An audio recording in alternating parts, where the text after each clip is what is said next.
Hi hello everyone, good morning. तर welcome तुमचं परत एकदा ब्लॉगमध्ये. हा सेकंड ब्लॉग आहे. खूप दिवसानंतर बनवला आहे मी. आणि अचानक आमचं ठरलं होतं की आम्ही दर्शनाला जाणार होतो आमच्या कुलदैवीच्या. आणि म्हणजे सगळं अचानक ठरल्यामुळे घरात काही आवरलं नव्हतं. सगळं आवरून वगैरे मग आम्ही जाणार होतो. आणि खूप दिवसानंतर बाहेर फिरायला जाणार होतो आणि त्यामुळे हॅप्पी पण होते. थोडा कंटाळा पण आलेला. घरातलं सगळं आवरून जायचं म्हणजे नॉट इझी.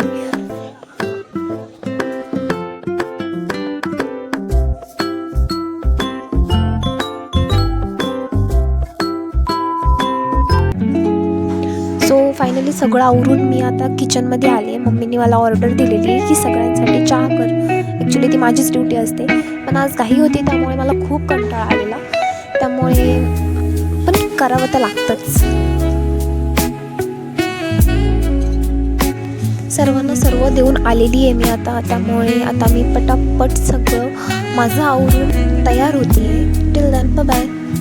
थंडी खूप वाढली होती आणि स्किन पण खूप ड्राय होत होती. त्यामुळे स्किन केअर सगळ्यांनीच केली पाहिजे. मी मॉइश्चरायझर आणि व्हॅसलीन लावून ड्राय होण्यापासून वाचत होती.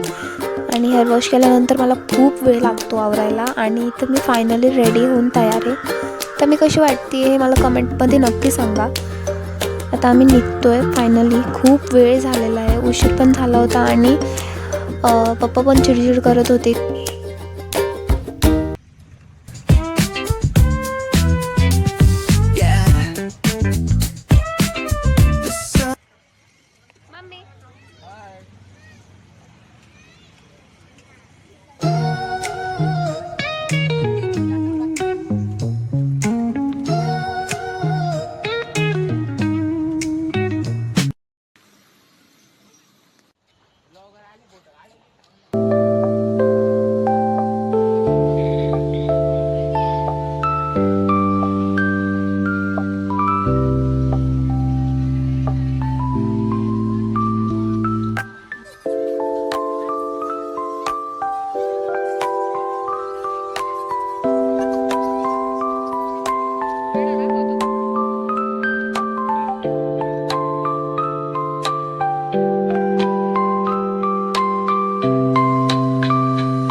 आता मध्ये आलो आहे आम्ही दर्शनासाठी आणि जास्त वेळ पण नाही गेला. गर्दी नव्हती काहीच दर्शनाला.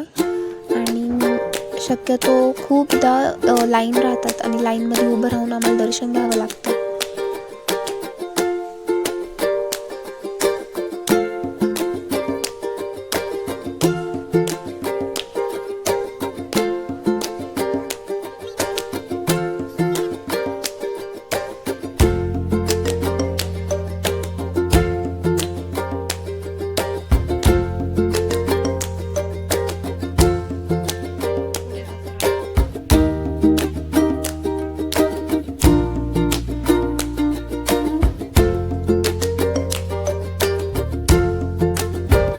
दर्शन घेऊन आम्ही सगळे आता बाहेर निघालो होतो. आणि ते कुत्रं भेटलं मला.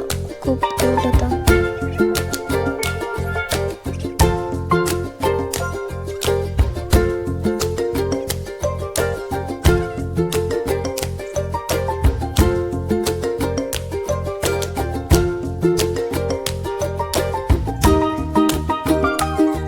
खूप उशीर झाला होता आणि भूक पण सगळ्यांना लागली होती. आणि मी ते बाहेर मंदिरातच जेवायला बसलो.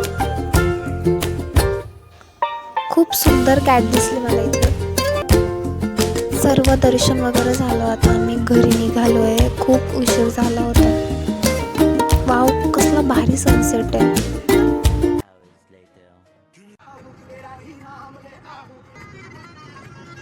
तर बाय बाय गाईज, व्लॉग मी एंड करते आहे. जर तुम्ही शेवटपर्यंत बघितलं असेल तर खूप खूप धन्यवाद. असंच लाईक करा, शेअर करा आणि सबस्क्राईब करा. Bye bye.